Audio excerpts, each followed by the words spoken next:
Hello? I still remember the exact moment it all fell apart. We were in Egypt, the sun blazing down on the desert as we stood by the pyramids, a place I'd always dreamed of visiting. I thought it was going to be a trip that brought us closer, rekindling the spark in our marriage. Instead, it was the trip that destroyed everything. It was our anniversary, or at least that's what I thought. We'd been married for 6 years, and while things hadn't been perfect, I believed we were solid. But Egypt wasn't what I expected. The magic of the ancient wonders, the bustling streets, the heat, none of it seemed to matter to my wife, Nadia. Something had changed in her. She was distant, almost cold. I tried to shrug it off, telling myself it was just the long flights, the jet lag, the stress of travel. But as the days went on, I could feel the distance between us growing wider. I couldn't put my finger on it, but I could sense it in her every movement, every glance she gave me, or didn't give me, more like it. On the third night, we went to dinner at this little outdoor restaurant near the Nile. The place had an incredible view, with twinkling lights reflecting off the water, the sounds of distant music in the background. Everything was perfect, until she excused herself to the bathroom. And then it happened. She never came back. I waited for an hour, then another. At first, I thought she had just gotten lost or was lingering at the bathroom. I tried to call her, but she didn't answer. I went out into the street, scanning the crowds of people, but there was no sign of her. My stomach twisted in knots. I went back inside, paid the bill, and told the waiter to call her room. No answer. It was around midnight when I found her. Not in our hotel room, not near the restaurant, but outside a nightclub a few streets over. She was with him. An Arab man, dark hair, tall, dressed in a tailored suit that screamed money. He had his arm around her waist, and they were laughing, too carefree, too intimate. When she saw me, her face went white. I couldn't move. It was like the ground had dropped out from beneath me. I don't know how long I stood there, staring at them, my mind racing. The man looked me over, then pulled Nadia closer, his fingers brushing the back of her neck like he had every right to touch her. And Nadia? She didn't pull away. I asked her what was going on. No answer. I asked again, louder this time. Nothing. The man, her lover, I realized with a sickening clarity, finally spoke. She's enjoying her time in Egypt. You don't need to worry about her. He had the audacity to smile at me. I don't know what I expected, but it wasn't that. Not in a million years. I turned and walked away. There was nothing more to say. I didn't even care to look back. I couldn't. The next morning, she was back in the hotel room. When I walked in, she was sitting on the bed, staring out the window, like she hadn't just betrayed me the night before. Her face was pale, and there were dark bags under her eyes. She was trying to act normal, like nothing happened. Are you going to say something? I asked her, trying to keep my voice steady, though the anger was bubbling inside of me, threatening to break free. She looked at me, her lips trembling, but still no words came. Just silence. And that was when it hit me. This wasn't an accident. It wasn't some random, drunken mistake. No, this was calculated. She had planned this. She had made a choice, and now I was just supposed to swallow it?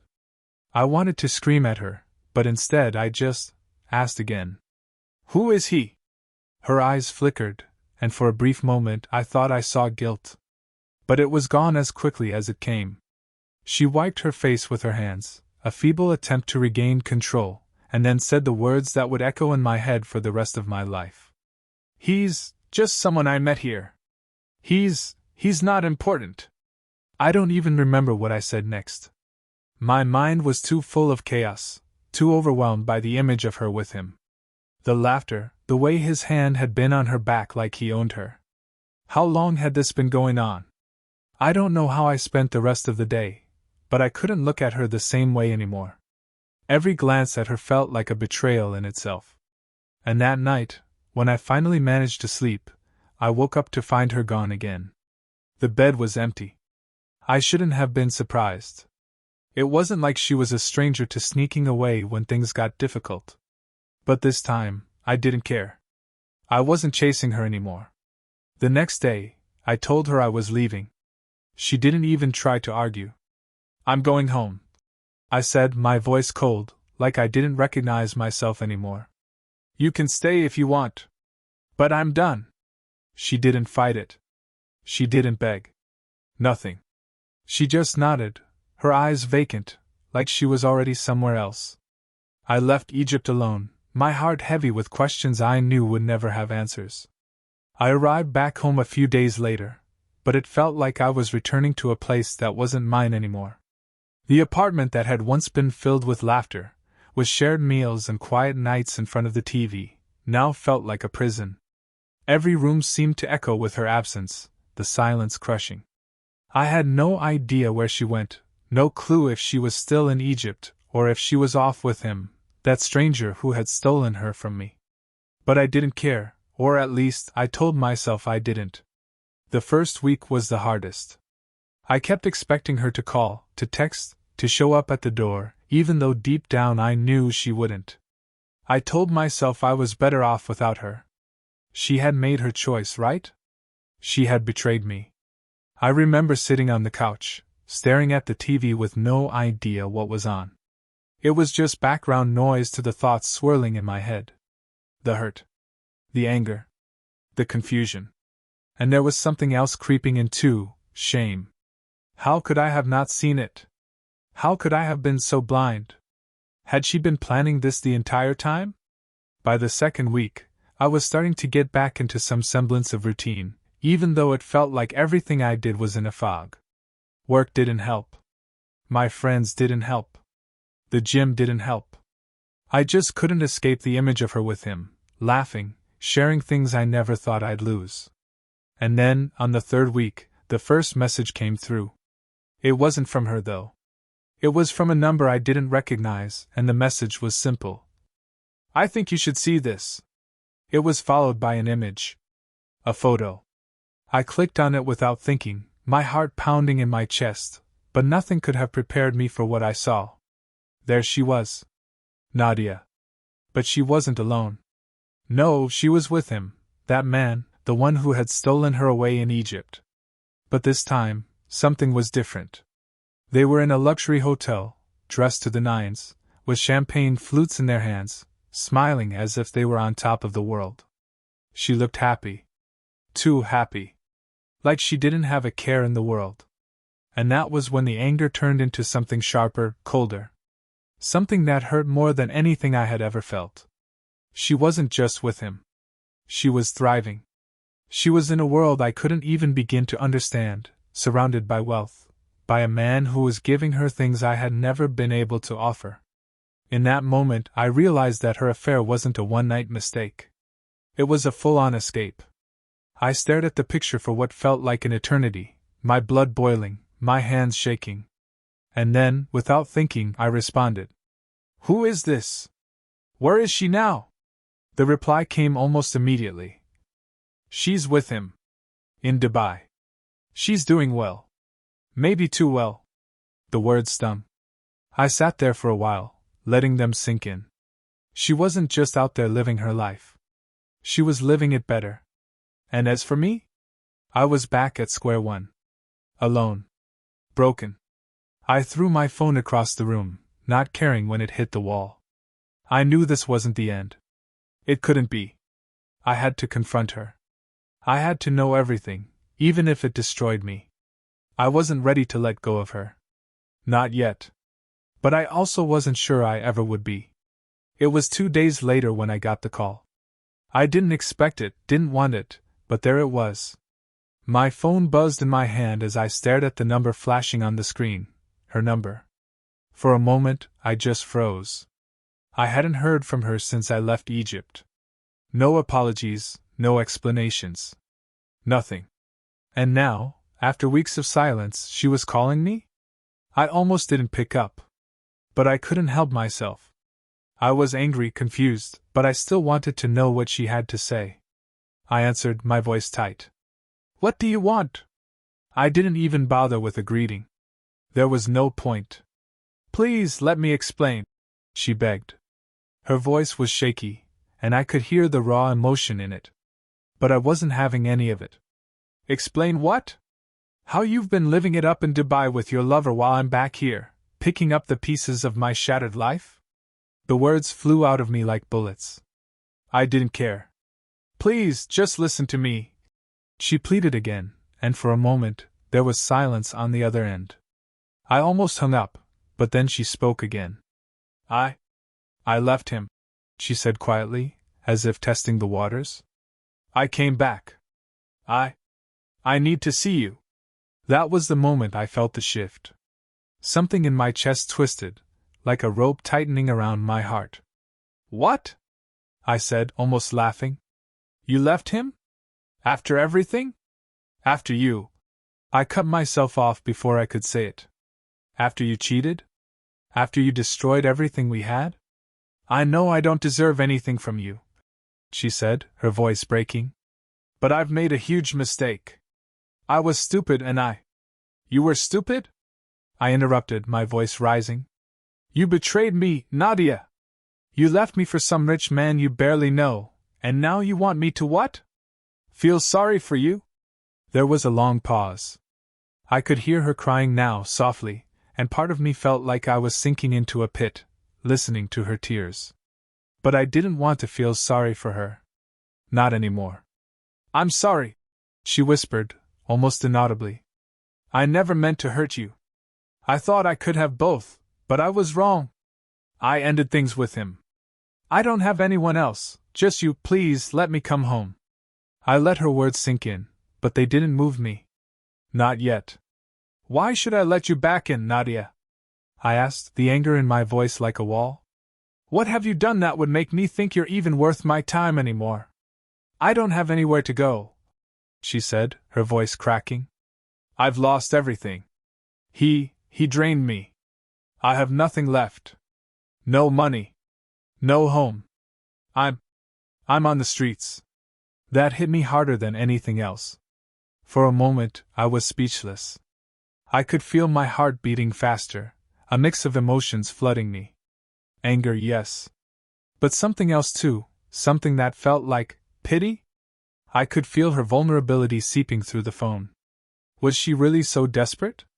Or was this just another manipulation? I didn't know anymore. I wanted to believe her, but the damage was done. I'm not a charity, Nadia, I said, finally breaking the silence. You don't get to just waltz back in after everything. You're on your own. I hung up. But that night, I couldn't sleep. The image of her, desperate, crying on the phone, gnawed at me. It was strange. For the first time since I found out, I wasn't sure how I felt anymore. My mind went back to those photos from Dubai. The way she had looked, so happy. So free. Maybe she was telling the truth. Maybe he really had drained her, used her for everything she had and then tossed her aside when he was done. But part of me couldn't bring myself to feel sorry for her. It wasn't the first time she'd abandoned me. It wouldn't be the last. Still, the next day, I found myself doing something I never thought I'd do. I called her back. I'll meet you, I said, my voice hard. But don't expect me to take you back. Not like this.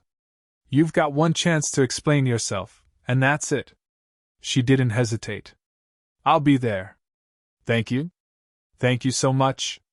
I didn't feel relief. I didn't feel anything, really. But as I hung up, I couldn't shake the feeling that I was walking into a trap. Was I making a mistake? Or was I about to find out something I wasn't ready to hear? The meeting was set for that afternoon. She asked to meet in the same park where we used to walk together, where everything felt simple and untouched by the chaos of our lives. It made sense, I guess. She knew I'd be nostalgic about it. It wasn't too far from where we lived, a quiet place we often visited when things were good. Back then, it had been filled with laughter and plans for the future. Now, it felt like a graveyard of memories. I arrived early. I wasn't sure why. I guess I just needed the time to think.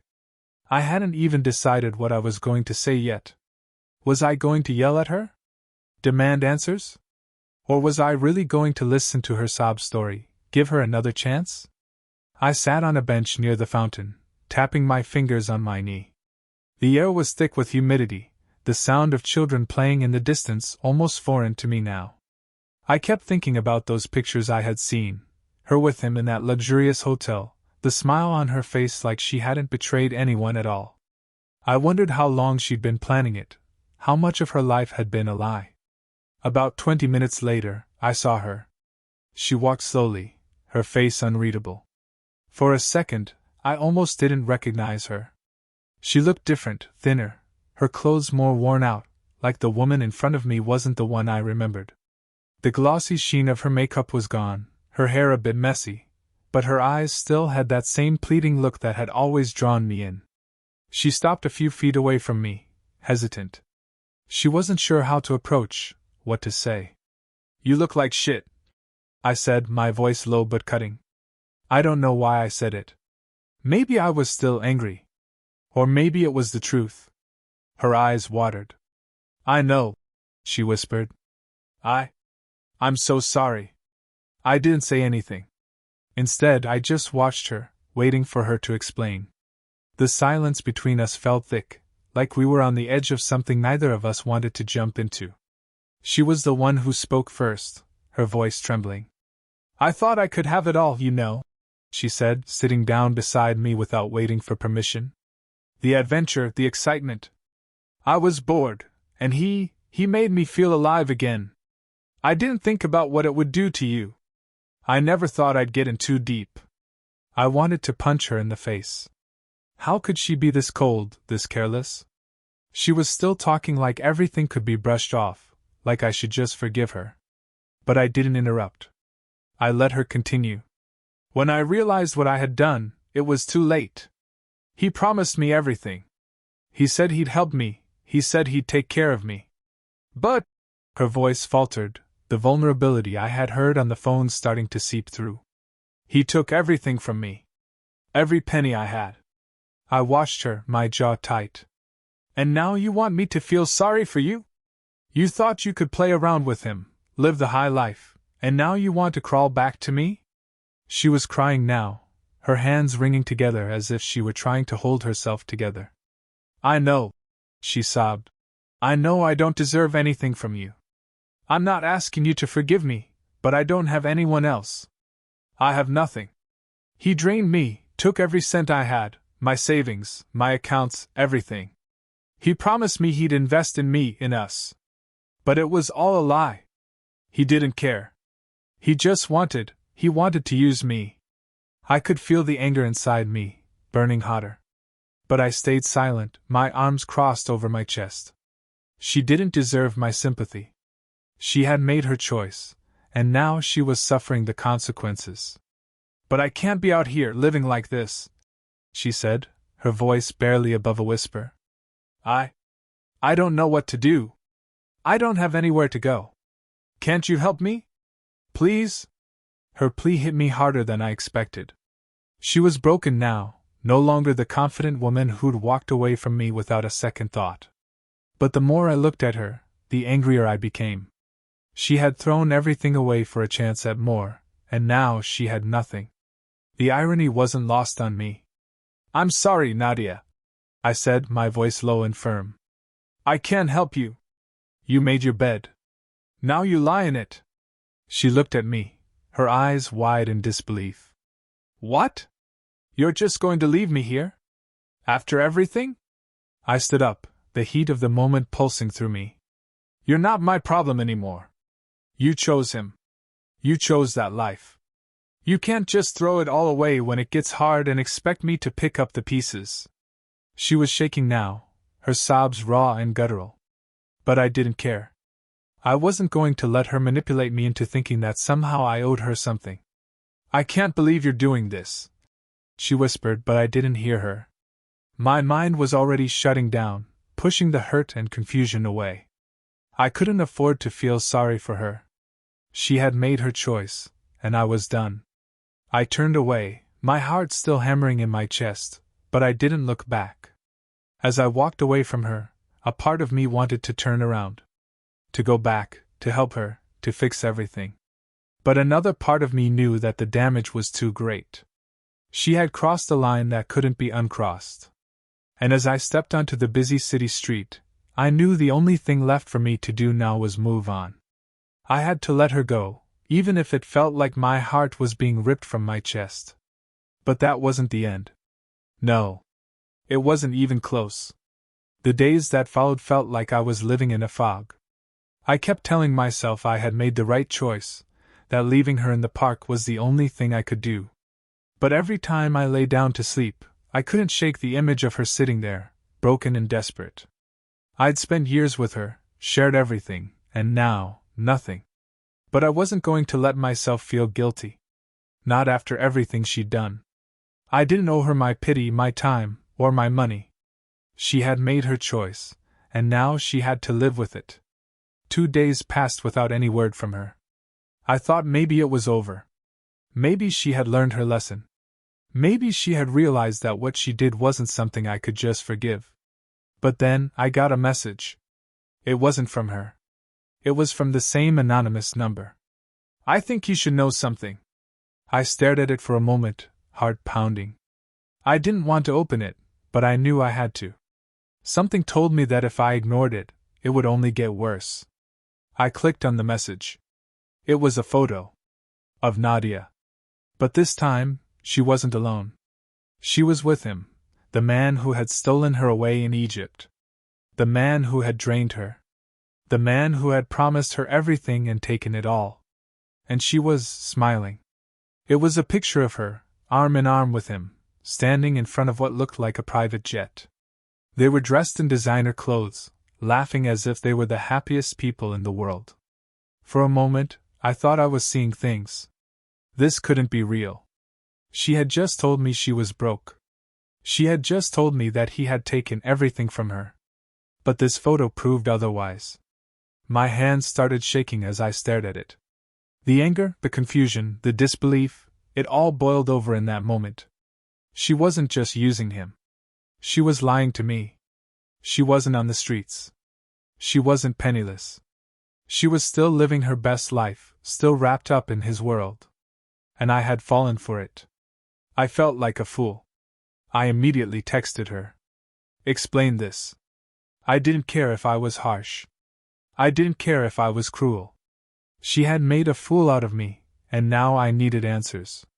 It took a few hours, but finally my phone buzzed with her reply. "It's not what you think." I stared at the words. Of course it wasn't. Nothing was ever what I thought with her. She had a way of twisting the truth, bending reality until it was unrecognizable. "Then what is it?" I asked, fury simmering in every letter. "You said you were broke. You said you were on the street. What the hell is this?"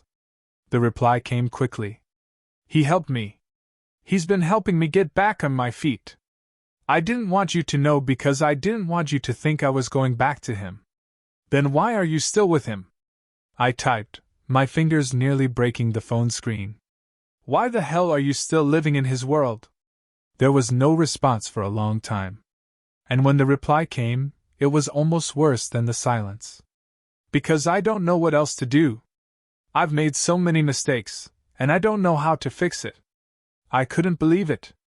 She was still trying to manipulate me. After everything, after all the lies, she was still trying to make me feel sorry for her. I was done. The following day, she showed up at my door again. I wasn't expecting it. I hadn't seen her in days. And then there she was, standing in front of me, her eyes wide, her face streaked with tears. She didn't even have the chance to speak before I slammed the door open. "What now?" I asked, my voice low and deadly. I've left him," she said in a shaky voice, barely able to meet my gaze. "I didn't want to live like that anymore. He was draining me, and I don't have anything left. Please, please just take me back." For a moment, I stood there, frozen. My mind was racing, my pulse pounding in my ears. Could I really do this again? Could I take her back after everything? But then, as I looked at her, I saw something I hadn't expected, the emptiness in her eyes. She wasn't the confident, manipulative woman she had been when we first met. She was broken. And yet, that didn't change the fact that she had destroyed everything we had. I can't do this, I said quietly, my voice barely above a whisper. I can't forgive you, Nadia. Not after everything. Her face crumpled. She reached out to me, but I stepped back, the distance between us becoming more than physical. It was emotional. I'm sorry, she whispered, tears flooding down her face. I'm so sorry. I don't know what I was thinking. I was stupid, I was selfish, and I didn't care about you. You didn't care about me. I repeated, the words tasting like poison. You cared about what you could get. What you could have. And now you've lost it all. She dropped to her knees in front of me, her sobs so loud they shook her body. Please don't leave me like this. I have nowhere else to go. But I didn't respond. I couldn't. As much as I hated to admit it, something inside of me had already left her. Something that couldn't be repaired. I turned away and walked out the door. I never looked back. The days after that moment were a blur. Nadia was gone, and for the first time in a long time, I felt a strange sense of relief. It wasn't the satisfaction of revenge or vindication, but just the absence of her presence. Her lies, her manipulations, the constant nagging sense that something was wrong, it was all gone. But the emptiness still lingered. I didn't know what to do with myself anymore. It felt like I had lost a piece of me, a piece that had been entwined with her for so long. I wasn't sure who I was without it. I threw myself into work, spent time with friends, anything to distract myself from the gnawing ache in my chest. But it didn't work. The truth was, I was still angry. Furious, even. Angry at how I had let her back in so many times, how I had forgiven her when I shouldn't have. And then, just as I thought I might finally start moving on, something happened. It was a Friday evening when I got the call. It was from an unfamiliar number, one I didn't recognize. I almost didn't pick it up, but something, maybe the lingering doubt, or the desperate part of me that still cared, urged me to answer. Hello? My voice was tight, still a bit raw from the events of the past few weeks. It was her. Nate. Her voice trembled through the speaker. I froze. It wasn't the same broken tone she'd used when we'd spoken before. It was sharper, almost desperate in a different way. Please, you have to listen to me. I didn't speak. I just waited. Part of me wanted to scream at her, tell her to leave me alone. But I didn't. I made a huge mistake, she continued. I should have never come back to you. I should have never left him. I thought I was doing the right thing, but I was wrong. My mind raced, trying to piece together what the hell she was talking about. Hadn't I already kicked her out? Wasn't this over? I've been in touch with him again, she said. There was a strange calmness in her voice now. He's offering me more than you ever could. He's offering me everything. Everything I wanted before. I swallowed hard, my stomach knotting. My pulse quickened. What are you saying? I'm saying. I'm leaving, she said, and this time her words weren't laced with regret. They were cold, almost as if she had already made her decision. I don't want to be here anymore. I don't want to live in your world, where everything is broken. He can give me what I need. I've made my choice. I couldn't believe it. After everything, she was doing this again. She was choosing him, again. She was walking away from me like I was nothing. Like the past, our life together, meant nothing. I felt a heat rise inside of me. My hands clenched into fists, my throat tight with emotion. I wanted to yell, to scream, to make her feel the pain I was feeling right now. Fine. I managed to get out, my voice barely steady. If that's what you want, then go. Don't call me again. Don't ever come back. There was a pause. Then, she whispered something that caught me off guard. I'm sorry. And with that, she hung up. I stood there for a long time, the phone pressed to my ear, not quite believing what had just happened. My heart raced, the adrenaline still pumping, the sting of her betrayal sharper than ever. But deep down, there was a sense of finality. This was it. There was no going back. I wasn't sure what she was really expecting when she called me. I wasn't sure if she wanted my forgiveness or if she was just trying to make sure I knew she was truly done. But whatever it was, I had no more to give. For the first time, I felt like I was free. Free from the lies, the manipulation, the empty promises. She wasn't my problem anymore. She wasn't anyone's problem anymore. But even as the anger began to fade, something darker crept in. What was she really doing? Where was this going to lead her? I had no idea. But a part of me felt uneasy. Like something was brewing, something worse than I could imagine. And then 2 days later, I saw the photo. I was scrolling through my feed, half distracted, when it hit me. A notification. A picture. I clicked on it without thinking, and my stomach dropped. It was her, Nadia, standing next to the same Arab man from before.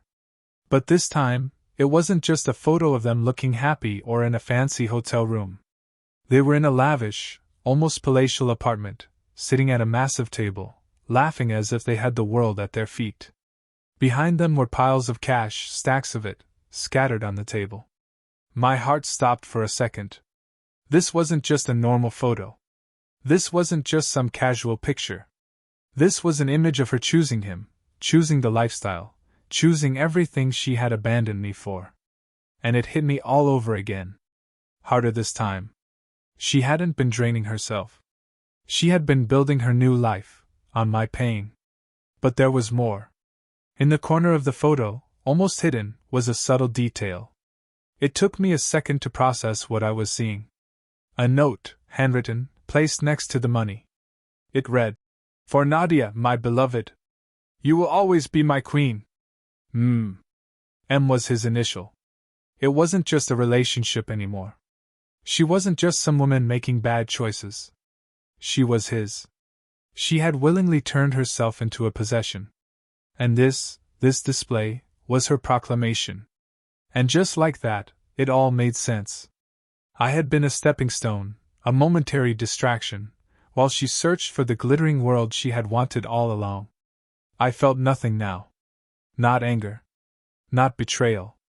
Just a deep, sinking emptiness. I closed the app. But I didn't feel free anymore. No, now I felt stupid. A week passed. Or was it 2? Time felt like it was both standing still and rushing forward all at once. The image of Nadia, sitting in that apartment with him, remained burned into my mind. The more I thought about it, the more I realized I hadn't fully understood what had been happening. She wasn't just a victim.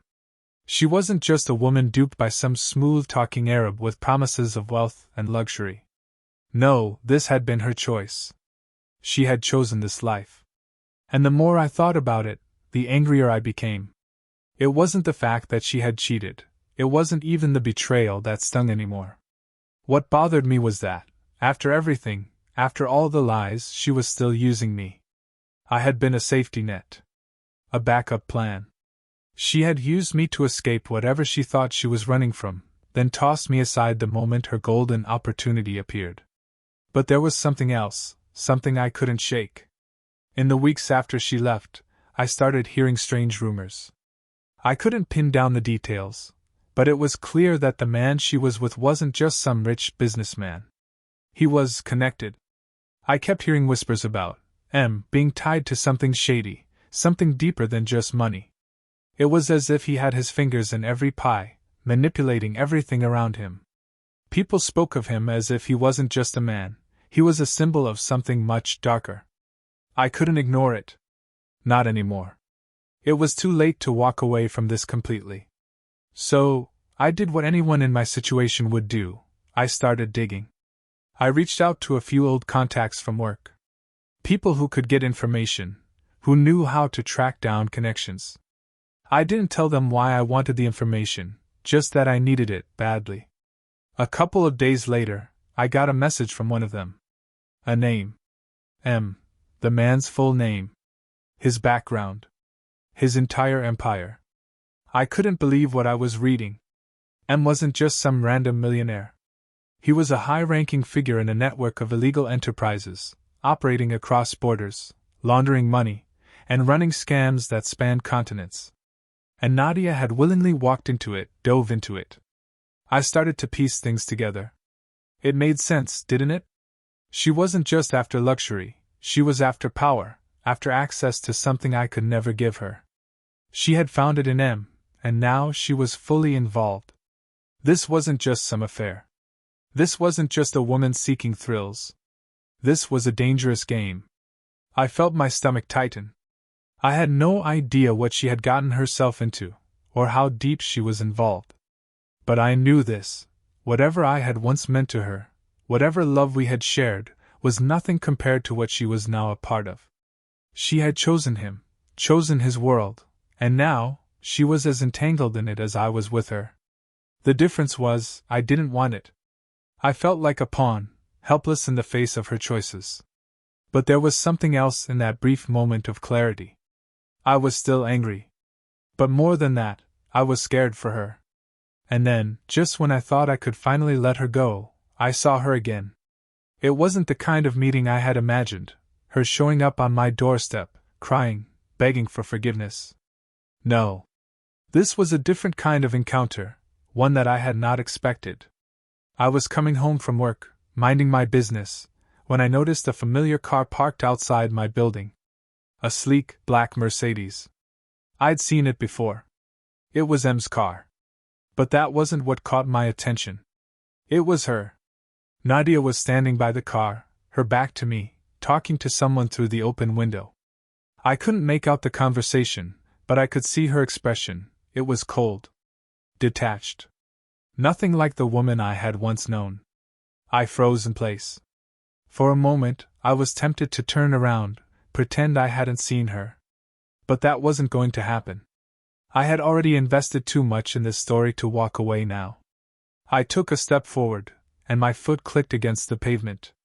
She turned around instantly, her eyes locking on mine. For a second, I thought she would walk away. But she didn't. She approached me slowly, and my heart skipped a beat. I could feel the weight of her gaze. Her clothes were more expensive now, the aura around her completely different. She wasn't the woman I had married. She was someone else, someone I barely recognized. "Hey," she said, her voice clipped but not unkind. I couldn't speak at first. I was still processing everything, how different she looked, how she seemed to have changed overnight. "What do you want, Nadia?" I finally asked, my voice laced with bitterness. Her gaze faltered for a second, but she quickly regained composure. "I need to talk to you." "I don't think we have anything to talk about," I shot back, the anger rising again. "I'm not here to beg you back," she said, her words cutting through the tension. "I'm here to warn you." I froze, the words hanging in the air. "Warn me? About what?" She looked over her shoulder at the car, then back at me. He's not who you think he is. What you heard about him, that's just the tip of the iceberg. I didn't know how deep it went until I was already in too deep. I didn't know what I was getting into, Nate. And now it's too late. I can't get out." The words hit me like a punch to the gut. I didn't know how to respond. Here she was, the same woman who had shattered everything between us, trying to warn me. She was caught in something so dangerous that it had made her turn back to the very person she had hurt. "What do you want me to do?" I asked, my voice softer now. "What the hell do you expect from me?" "I don't know," she said, shaking her head. "But if you ever loved me, Nate, you have to get away from him. Get away from everything that's going on. He's going to drag you down with him. I didn't think it would go this far. I never thought he would get this dangerous. I just wanted to escape. I thought I could handle it." But she couldn't. She hadn't been able to handle it, and now she was trapped. And worse, I was trapped in it too. My mind raced. What the hell had I gotten myself into by just being connected to her, by still thinking about her? "Don't come near me again," I said, turning to walk away. I could hear her footsteps behind me, but I didn't care. "You don't understand, Nate. He's already watching you. You need to." I didn't hear the rest. I didn't want to. I didn't care anymore. The choice had been made. And this time, it wasn't just about me. It was about survival. The days that followed felt like a trap closing in around me, slowly, methodically. I couldn't shake the image of Nadia, her eyes wide with panic as she warned me about M. I didn't want to believe her. After everything she had done, after the way she had discarded me like I was nothing, I didn't care about her warning. But a small, rational part of me wondered if I had underestimated just how deep she was in with him. I started to notice strange things happening around me. It started with small things, a car parked across the street from my apartment building, just sitting there, day after day. No one ever got out of it. Then, one evening, I noticed a man standing near the corner of my street, watching. His eyes didn't shift when I saw him, just cold, calculating, as if he was waiting for something, waiting for me. The paranoia I'd pushed aside began creeping back, gnawing at the edges of my thoughts. Nadia had said M was watching me. At first I thought it was just another one of her desperate pleas for attention, for some shred of sympathy. But as the days went on, I couldn't shake the feeling that I was being observed, tracked, that I was a part of something I didn't even fully understand. I tried to convince myself it was all in my head. That maybe I was just being paranoid.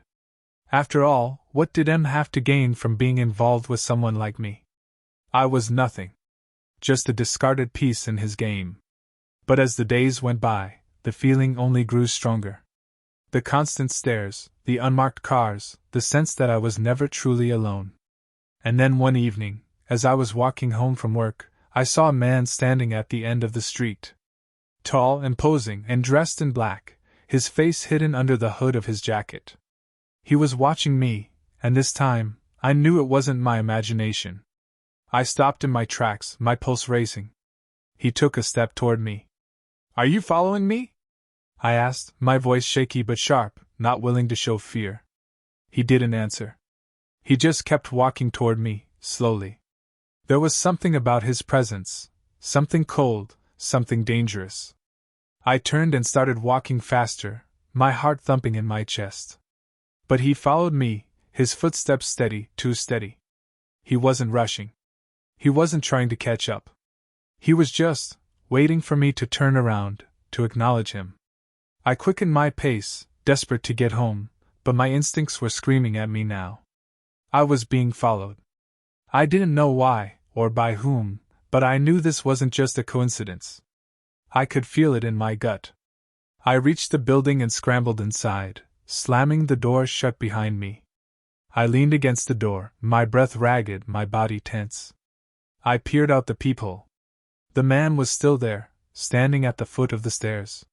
He wasn't looking at my door, but I could see his silhouette in the dim light. My mind raced. What was going on? Why was I being watched? Why now? I spent the next few hours in a haze of worry and suspicion. Every noise I heard outside made me jump. Every shadow on the street made my skin crawl. I couldn't relax, couldn't focus. The next morning, I called in sick to work. I wasn't in the mood to pretend everything was fine. I had a million questions swirling in my head, but no answers. All I knew was that the more I ignored the signs, the more dangerous this situation was becoming. I tried to call Nadia, to find out what the hell was really going on. But every time I dialed her number, I hesitated. I couldn't forget what she had done to me. I couldn't forgive her for the way she had lied and manipulated me. But this was bigger than both of us. If M was involved, I needed answers, and I needed them fast. When she finally answered, her voice was quieter than I remembered, as though she was speaking from a distance. "Nate, I need to know what's going on. What the hell did you get yourself into?" I said, trying to keep my voice steady, though I could feel the anger bubbling up again. "I'm being followed. I'm being watched. You were right about him. I need you to tell me everything. Now." There was a long pause, and I thought she was going to hang up on me. But then she spoke. "I told you, Nate. I told you this was bigger than we thought. He has connections everywhere. He's always watching. Always. He's got people working for him, people who know everything about you. About both of us. They'd been waiting for you to make a move. I felt a chill run down my spine. What does that mean? What are they waiting for? Another pause. This time, I could hear the tremor in her voice. He's not just some businessman, Nate. He's a part of something huge. And when you're in with him, you don't just walk away. You can't. What the hell does that mean, Nadia? I demanded, my heart pounding in my chest. It means I'm trapped, she whispered. It means you're trapped too. I didn't know what to say. The words didn't make sense. Trapped? How was I trapped? I had no connection to him anymore, at least I thought I didn't. But the more I thought about it, the more it became clear that this wasn't just about us. And wasn't done with me. He had never been done with me. You need to leave. Leave the city. Leave now. Don't ask questions, just go, she said, her voice frantic now. Please, Nate. If you don't, they'll come for you. They'll make you a part of something you can't ever get out of. The desperation in her voice hit me like a slap. She wasn't talking about some distant future, she was talking about now. She was warning me that the danger was real, that I wasn't just involved by association. I was in this mess too. Whether I liked it or not, whether I wanted it or not, I was part of this twisted web. My head spun, but one thing was clear, I had to act. I couldn't sit around and wait for M's people to come after me. I had to take control, even if it meant running, because staying here, staying in this city, would make me a sitting duck. Before I could respond, the line went dead. I stared at the phone for a long moment, trying to process everything she had said. I had no idea if I could trust her, if she was even being truthful anymore. But I couldn't ignore the feeling in my gut, the gut-wrenching certainty that this was much bigger than just a broken marriage. Something was coming. Something worse. And this time, I wasn't sure I was going to be able to survive it. The web was tightening, and I was caught in it. The fear didn't set in until the knock on my door came. I wasn't expecting it, not really. But when it happened, my heart dropped straight into my stomach. I had spent the last few hours packing a bag, gathering whatever I could, thinking about what Nadia had said. I didn't know what I was supposed to do, how I was supposed to escape this. M was always watching. He was everywhere. The fear had taken root inside me, and no matter how many times I told myself it wasn't real, I knew deep down it was. But now, here I was, sitting in my apartment, in the dead of night, still reeling from the call, when I heard that knock. 3 sharp, deliberate raps on the door. I stood frozen. My mind raced. It wasn't just a random visitor. Whoever it was, they weren't here to ask for sugar. I had been expecting something like this. M had made his move. There was no more pretending I could slip away unnoticed. They were coming for me. I wasn't going to escape without a confrontation. I walked cautiously toward the door, holding my breath. As I peeked through the peephole, I saw a man standing there. He wasn't huge, but he had the kind of presence that made him look dangerous. His face was partially obscured by a hat, but there was no mistaking the cold, calculating look in his eyes. I hesitated. My heart hammered in my chest, and for a second, I thought about not answering. Maybe I could just pretend no one was home. Maybe I could sneak out the back, make a run for it. But that wouldn't work. It never worked. I could feel his gaze even through the door. He wasn't going to leave until I responded. Taking a deep breath, I swung the door open, only a crack at first, and looked him in the eye. He smiled. The smile didn't reach his eyes. His lips curled upward, but there was nothing friendly about it. It was the kind of smile you get right before the predator sinks its teeth in. "You're Nate, right?" he asked, his voice smooth, calm. Too calm. I didn't respond right away. What could I say? Yes, I was Nate. Yes, I was the one M had been watching, waiting for. Yes, I was the one who was now tangled up in whatever twisted web they had spun. "What do you want?" I finally asked, my voice tight. The man didn't speak immediately. Instead, he took a step closer, his body blocking most of the light from the hallway. He was tall, maybe 6 feet, with a look that could freeze blood. He had a gun tucked inside his jacket. I could see the outline of it just beneath the fabric. "We need to talk," he said simply, stepping inside before I could object. His presence was suffocating. I backed away as he entered the apartment, closing the door behind him. I could already feel the weight of the situation pressing down on me. The walls felt smaller, the air thicker. He glanced around, his eyes scanning the room like a predator checking for exits. He didn't seem to care about the apartment's mess, the pizza boxes, or the half-empty glass of whiskey I had left on the counter. "You know who I am, right?" he asked, turning to face me. His voice was measured, too calm for what was happening. I nodded, the answer coming to me as if it were the most obvious thing in the world. I muttered. He smiled again. This time, it was more of a grin. "Good. You're a smart guy. I'm sure you've figured out that the game you're in, Nate, it's not a game anymore." "It never was." I swallowed hard. "What do you want from me?" He chuckled, low and dark. "What do I want?" "That's a good question. You know, when someone gets involved in something like this, when they get as deep as you have, it's no longer about what they want. It's about what they need." I shook my head, the blood rushing in my ears. "You're insane." "Maybe," he said, taking a step toward me. "But you need to understand something, Nate. M is a man of power.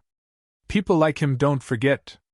People like him don't let you just walk away because it's convenient. So here's the thing, you can either make things easy on yourself, or you can make it harder. But you're in this now. And there's no going back."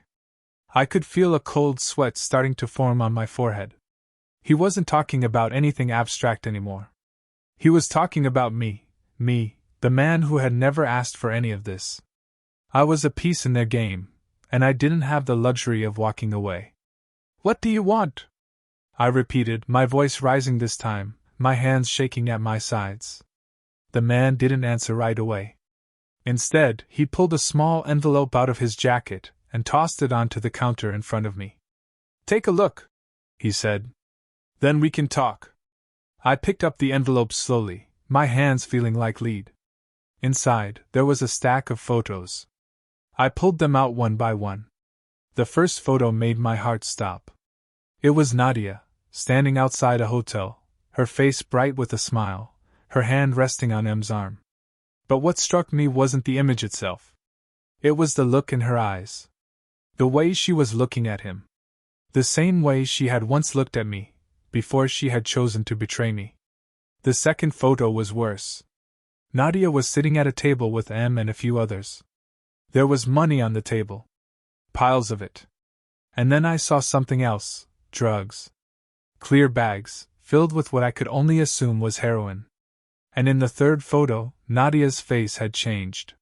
She wasn't smiling anymore. She looked scared. The kind of fear that you can't fake, that can only come from knowing you've made a deal with the devil and now it's too late to back out. I dropped the photos onto the counter, feeling the bow rise in my throat. "This is what you're really a part of now," the man said, his voice lowering. "You can either join us, Nate, or you can keep running. But remember, when you're this deep, there's no safe place to hide." I stood there, frozen, staring at the photos. The words were like a fog in my head, clouding everything. This was it. There was no way out. But then, just when I thought it couldn't get worse, he added something that shook me to my core. "We know about the apartment. We know you've been talking to Nadia. And trust me, Nate, we've been watching. This is your last chance. Make the right decision, or we'll come for you. Just like we came for her." My blood ran cold. He wasn't just threatening me. He was threatening her too. I didn't say anything. I didn't have to. The message was clear. And that's when I realized I was already too far in. Bye.